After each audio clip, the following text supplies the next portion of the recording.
So I'm John Giggy, and I'm an associate professor of history at the University of Alabama.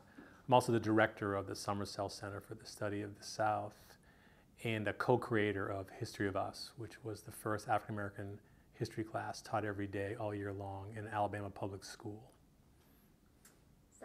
So my name is Delphia McGraw, and I'm a freshman at Spelman College now. So my name is Margaret Lawson. I am a graduate student at the University of Alabama, studying to get my master's in the College of Education for Secondary Education Social Sciences. And this year I'll be entering as a master's student in the Department of History under Dr. John Giggy. And my kind of journey with the History of Us project started almost 5 years ago when I was a sophomore in college, taking a class with Dr. Giggy, studying lynching in Alabama. And that class, along with another class that he taught, religion and civil rights, it really upended a lot of the ways that I saw history, and as a result, some of the ways that I saw the world in my own life. And that really led me down the pathway to think about history and history education as something that was not just something that was a passing interest, but something that I valued and I thought could be transformative for students. And that led to a long 5 years of working with Dr. Giggy. I can honestly say that the lynchings that we learned about isn't what shocked me the most. I think that my own further research is what empowered me, because I already knew that Black people were getting hung from trees. I already knew that they were getting dismembered in front of public audiences. It didn't shock me at all. I would just say that going from that and then learning about mass incarceration.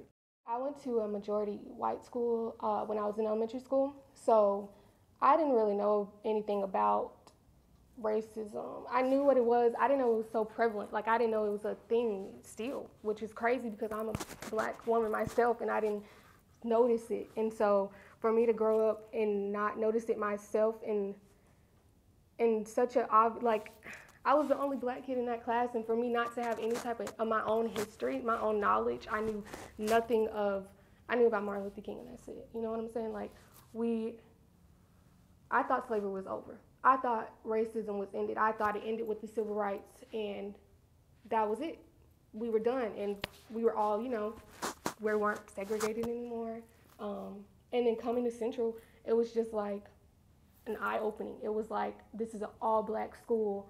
They're saying we're failing. They're saying this and that, and they have we're on the West Side.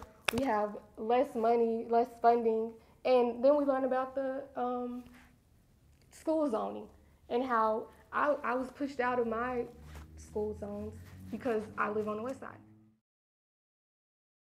This country was built on the backs of brown and Black people, and our history isn't included in American history. And I don't think you can even have American history without the history of African American and other brown people, as well as indigenous people. This is just a start, honestly. And so this sort of push for diversity in education is definitely important. I know I keep talking about college, but I'm now a major, political science major, and it's because I want to go into politics and help with mass incarceration, because I know a lot of my family members were imprisoned, and I know a lot of people went through police brutality, and I just want to make sure that I can do something to change that. So I think that racism is not the racism that we can see that we should worry about. It's the racism that we can't see. Basically, we connected lynching with police brutality. We connected slavery with mass incarceration. So it was just a great way to look at history and then find those points in the present.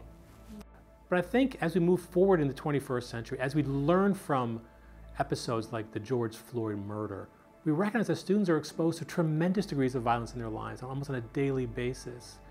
So it strikes me as a moral obligation almost to think about teaching units that encourage the students to imagine what could make that possible in America, to give them the conceptual vocabulary to talk about those moments and that's generative, and to see George Floyd not as a 21st century blip, but actually embedded in a much longer and powerful and broad arc of tension in America regarding who's free and who's not.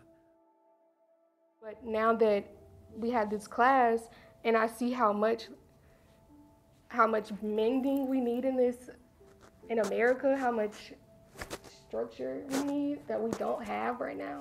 And I think it taught me that I wanted to do that. Like, I want to be able to change the prison system. Like, I want to be able to help people in jail, like help their mental health and make sure they're not being treated like animals just because they're in prison.